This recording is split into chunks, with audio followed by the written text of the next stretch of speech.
hear a difference in the quality of the materials? Alright, ready? 1, 2. Alright, you guys, I apologize for that little bit in the intro there. You know, that was really inspired by another YouTuber that I watched by the name of Matthew Brando. He's well known in the Jurassic Park fan community, mainly because he spoke up when none of us did about Hasbro's 2015 shitty Jurassic World toys. He spoke up, and then after he did, a lot of other fans started speaking up, and then shortly after, Hasbro lost the license to Jurassic World toys, Mattel took over. But you know what, this is all new stuff. Let's go back in time and let's look at good Jurassic Park toys. So this right here, you guys, this is pretty special review. This is the KENNER. Yes, KENNER. This is the KENNER 1993 Jurassic Park Tyrannosaurus Rex. This is the big mama that everybody was after in 1993, and I am just in love with this figure. This toy is amazing, and I'll get into why in just a little bit, but just look at the detail. This thing is over 25 years old. It's over 25 years old, and the sculpt is just awesome. Now this figure is infamously known as the Red Rex, and I think that is a no-brainer as to why it's called that. However, while the paint job is not movie accurate, I do still really enjoy the paint job of the Red Rex, mainly because it's very reminiscent of how they describe the adult T-Rex in Michael Crichton's Jurassic Park novel. Yes, Jurassic Park was a novel before it was a movie. If you haven't read the novels yet, I highly recommend you do so. So in the first Jurassic Park novel, they describe the adult T-Rex as having like a reddish-brown coloration. And if you look at Kenner's first Jurassic Park T-Rex, that's pretty accurate to that description.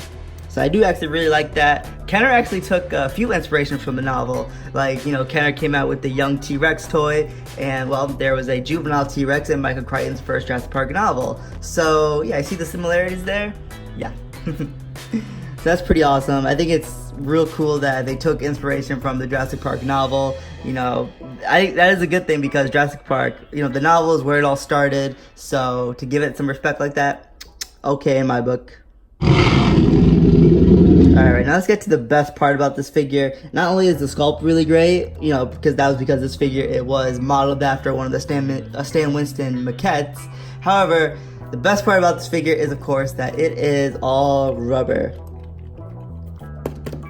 It's this nice rubber skin. On the inside, there is a hard plastic interior, but on the outside, it's mainly this nice rubber material, so you can bend the neck which way you want. You can do that to open the mouth. The tail is rubber. The only parts that are hard plastic on this figure are, of course, the feet and in the arms. And speaking of the arms are the only place of articulation on the Red Rex here. But that is okay because, you know, the rest of it is rubber, so you can do whatever you want with them. So that is pretty cool in my opinion.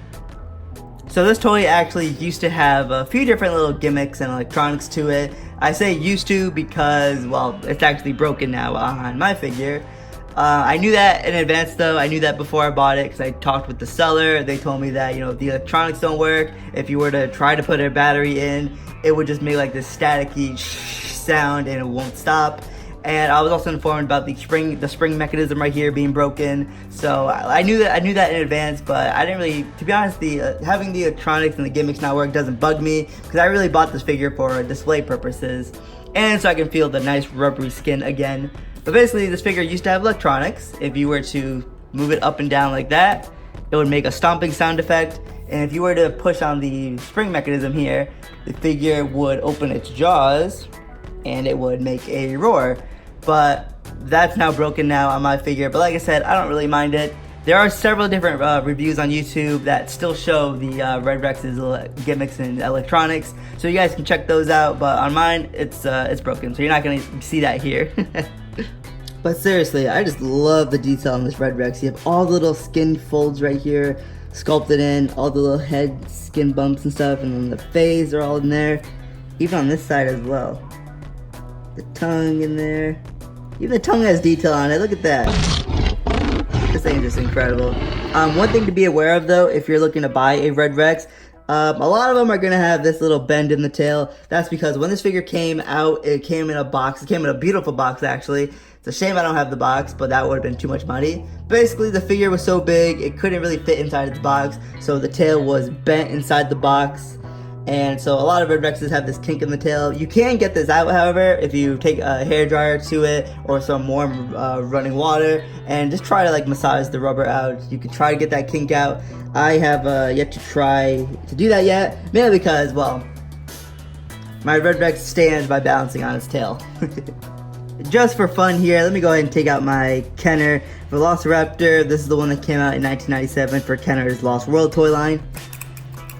This is a raptor I've had forever, and it still looks pretty darn good, I might say. But yeah, this is my Kenner Velociraptor.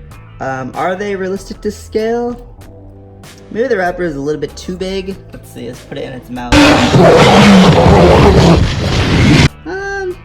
I'd say the raptor is a little too big. I mean, it doesn't look terrible, but yeah.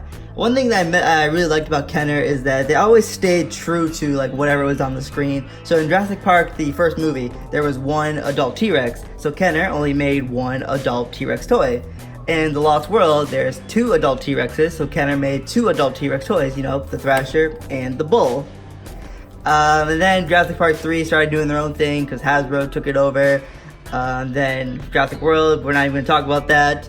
And then so Jurassic World Fallen Kingdom, Mattel takes over the license, and there's like 4 or 5 different T-Rexes. So I do miss the Kenner days where they stayed true to whatever was on the screen.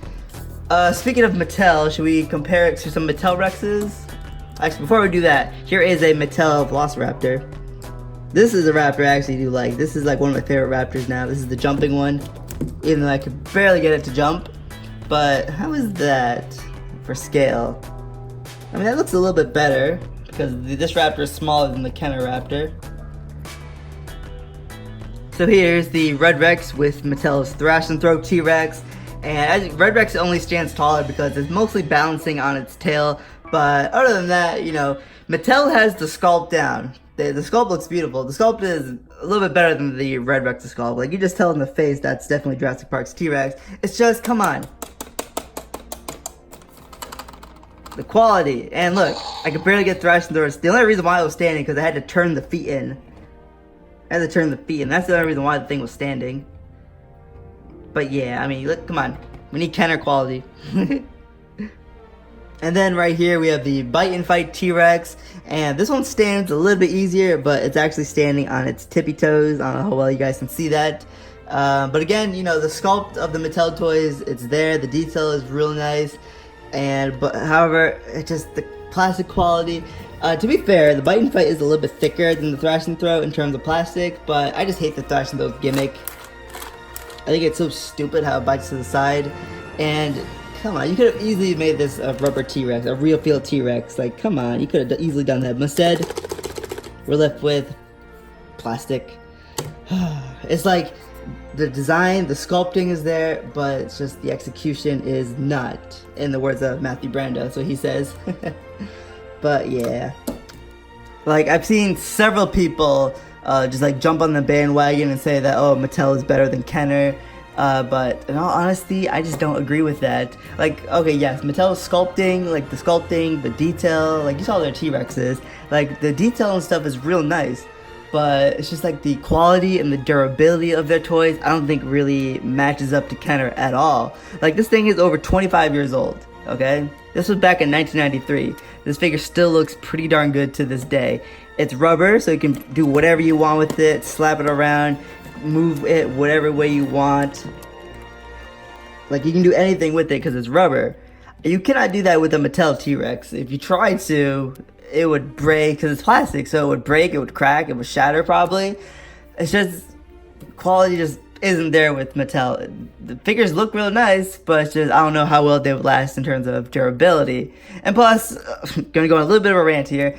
Mattel they have the Jurassic World toy license right now, right? They have so much potential of what they could do with it. Like, they could release like several different vehicles for the Legacy Collection, like the Jungle Explorers, you know, the RV from Lost World.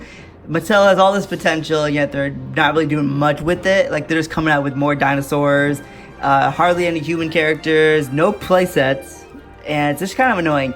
Kenner, the Kenner toys, they had everything. They had play sets, they had vehicles, a lot of vehicles, a good amount of dinosaurs, and good quality. And I think that's what Mattel needs to start doing. I think that would please a lot of older Jurassic Park fans, as well as excite a lot of new ones as well. Now you guys, I think it's a no-brainer that I'm going to recommend this figure to you guys. This thing, the Red Rex, it's a classic. This figure is highly sought after in the Jurassic Park community. I can definitely see why. The quality of the figure is amazing. I just love feeling the rubber skin on it. If you're trying to find one, the best place is definitely eBay. That's where I got mine. I got mine on eBay for $46, I believe. But I've seen this figure, if you're trying to get it loose, like I did, you're going to end up paying like between like around $50 to like around $80 plus shipping. If you're trying to get one mint in the box, that's a different story, because you're going to be paying a pretty good hunk of money, like at least a couple $100s.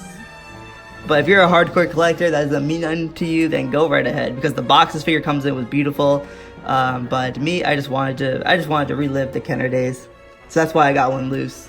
But guys, this has been the Red Rex. I just want to go ahead and give you guys a close look at it. And now, how about we go back to me in my collector room, shall we? All right, let's snap there. Ready? 1, 2. So that is about it for the Kenner Red Rex, you guys. This thing is just incredible. I always wanted to get my hands on one of these. Now that I do, I'm just in love with it. I love its rubber, real dinosaur skin feeling. It's just a real great figure. It's a classic. Like, this is where Mattel needs to go for the Jurassic Park toys. You know, bring us back some nice rubber dinosaurs. Like, Mattel, your sculpting is really nice. Like, this looks like the T-Rex from Jurassic Park. However, we just need a little bit more better quality. Just need to give us some rubber dinosaurs. Take inspiration from the Red Rex here. Mattel just needs to help us relive those glory days of the Kenner Jurassic Park toys. Alright guys, I'll see you in the next video. Thank you for watching.